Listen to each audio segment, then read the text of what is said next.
पाकिस्तान को अगर जिंदा रहना है और पाकिस्तान को माशी तौर पर अगर बाकी रहना है तो वो इंडिया के साथ दोस्ती के साथ रह सकता है। इंडिया के साथ दुश्मनी के साथ रहते हुए पाकिस्तान अब माशी तौर पे जिंदा नहीं रह सकता।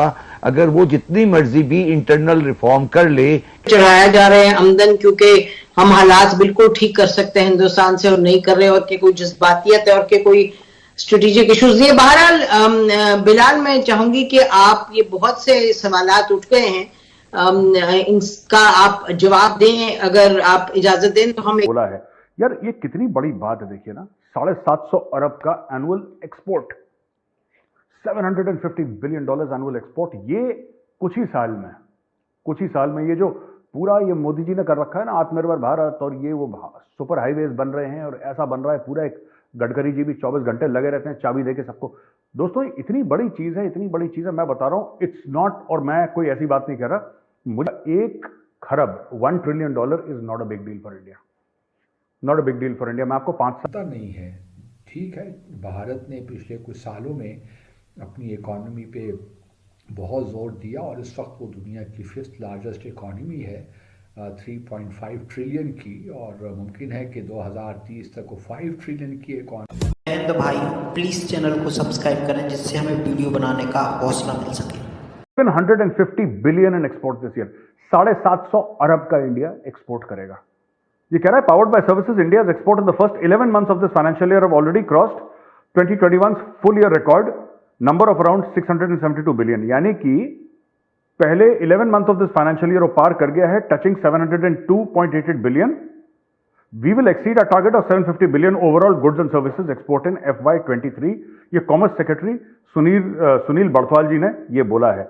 यार ये कितनी बड़ी बात है, देखिए ना, 750 अरब का annual export, $750 billion annual export. ये कुछ ही साल में ये जो पूरा ये मोदी जी ने कर रखा है ना, आत्मनिर्भर भारत, और ये वो सुपर हाईवेज बन रहे हैं और ऐसा बन रहा है पूरा, एक गडकरी जी भी 24 घंटे लगे रहते हैं चाबी देके सबको। दोस्तों इतनी बड़ी चीज है, इतनी बड़ी चीज है, मैं बता रहा हूं, इट्स नॉट, और मैं कोई ऐसी बात नहीं कह रहा, मुझे ऐसा लगता है कि 2-3 साल के अंदर या 4 साल के अंदर maximum we will cross $1 trillion worth of exports every year. क्या हो रहा है कि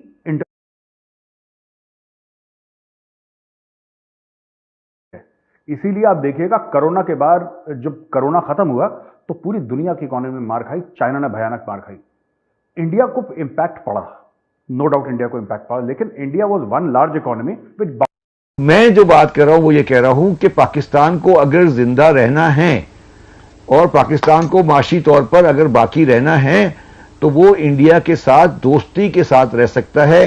इंडिया के साथ दुश्मनी के साथ रहते हुए पाकिस्तान अब माशी तौर पे जिंदा नहीं रह सकता। अगर वो जितनी मर्जी भी इंटरनल रिफॉर्म कर ले, क्योंकि जहां पर हमने इस मुल्क को पहुंचा दिया है वहां से अब वापसी के लिए हमें कुछ और सफर करना है। आखिरी बात जो कहने की है कि वो ये है कि कोई लॉजिक नहीं है दुनिया में, कोई वजह नहीं है कि दो पड़ोसी अपने तिजारती मामलात को सही नहीं करें, पॉलिटिकल डिस्प्यूट को होते हुए भी। और इंडिया की जो शॉर्टेज है गैस की, उसको हम अगर पूरा कर सकते हैं अपने रास्ता देकर तो हमें पूरी करनी चाहिए। हम पाकिस्तानी अवाम को भूखा नहीं मार सकते इस बुनियाद पर कि हमें 75 साल से कश्मीर का मसला समझ नहीं आ रहा, या हम समझना नहीं चाहते, या इंडिया जाती कर रहा है, जो भी आप उसको ले लें। इस बुनियाद पर पाकिस्तानी अवाम को सूली पे नहीं चढ़ाया जा सकता। ये मेरी बिल्कुल मुख्तसर सी आपको गुजारिश है। जो बातें आप सारे कर रहे हैं, आप लोग सब, आपकी सबकी जाके तान टूट जाती है IMF के मुआहदे से कि IMF वाला ये कह रहा है और IMF वाला ये नहीं कह रहा।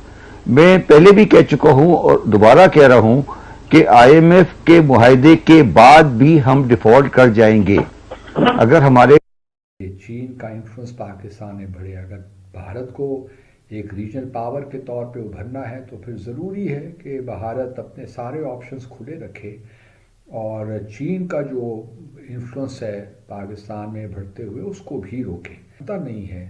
ठीक है, भारत ने पिछले कुछ सालों में अपनी इकॉनमी पे बहुत ज़ोर दिया और इस वक्त वो दुनिया की 5th लार्जेस्ट इकॉनमी है, 3.5 ट्रिलियन की, और मुमकिन है कि 2030 तक वो 5 ट्रिलियन की इकॉनमी। मैं नहीं समझता कि ये कोई भारत के जो लोग यहाँ पे डिस्कॉर्डल, फिर ये भी बड़ा इंटरेस्टिंग है कि ना सिर्फ मीडिया में बल्कि भारत के जो वज़ीर ख़ारजा हैं सुब्रमण्यम जयशंकर, उन्होंने भी अपने एक इंटरव्यू में कहा कि जी भारत श्रीलंका का मामला अलग है, हमने उनकी मदद की क्योंकि भारत में श्रीलंका के लिए गुडविल है जो कि पाकिस्तान के लिए नहीं है, तो हमारे लिए बड़ा मुश्किल है। न जाने किस तरह उनके जहन में ये ख्याल आया कि अगर वो पाकिस्तान मामला में मिसाल के तौर पर ट्रांसिट ट्रेड में हमसे मदद लेना चाहता है, हमने भी भारत के साथ हमारे भी इंटरेस्ट हैं। मैं ये भी नहीं कह रहा कि अगर बायलैटरल ट्रेड नहीं होगा तो भारत तो पाकिस्तान में अगर हो तो पाकिस्तान का नुकसान है, बल्कि बायलैटरल ट्रेड होना चाहिए, रीजनल इकोनॉमिक कोऑपरेशन भी होना चाहिए। लेकिन ये कैसे मुमकिन है कि जब इतनी डीप हॉस्टिलिटी, अगर एक गाड़ी पसंद आ गई, ठीक है, आपने महिंद्रा ने गाड़ी बना ली थार, ठीक है, थार मैं इसलिए बोल रहा हूँ क्योंकि स्कॉर्पियो, थार, फॉर्च्यूनर ये ना यूपी में, अब मुझे दुनिया का नहीं पता, पूरे भारत का नहीं पता, लेकिन यहाँ पे उत्तर प्रदेश में, एनसीआर दिल्ली में, और बहुत इसका है कि यार लड़के कहते हैं मुझे फ़ोन आता है ना हर दूसरे हफ्ते, गौरव भाई मैंने थार निकलवा ली, मुझे समझ में नहीं आता है कैसी लैंग्वेज यहाँ पे ऐसी, गौरव भाई मैंने थार निकलवा ली, ठीक है, चलो आपने निकलवा ली थार। कहने का ये मतलब है कि इंटरनल कंजम्पशन इतना है कि अगर आप कोई गाड़ी जाएंगे ना खरीदने के लिए, आपको इमीडिएटली नहीं मिलेगी, क्योंकि इतनी डिमांड है, उसकी लाइन लगी हुई है, महीनों की वेटिंग है। तो इसलिए इंडिया की इकोनॉमी जो है वो बाउंस बैक कर गई। अब मैं आपको बताता हूं ना इसमें चीज क्या है, जो चाबी क्या है, सर्विसेज एंड गुड्स, जो चीज आप बना रहे हैं और जो सर्विसेज आप दे रहे हैं। IT export almost $150 billion cross कर रहे हैं, ये भी आगे क्रॉस कर रहे हैं। ऊपर से भारत सेमीकंडक्टर शुरू कर रहा है, चिप मैन्युफैक्चरिंग, एआई। तो आप ये देखिएगा, 1 खरब $1 trillion is not a big deal for India, not a big deal for India. मैं भाई प्लीज चैनल को सब्सक्राइब करें जिससे हमें वीडियो बनाने का हौसला मिल सके।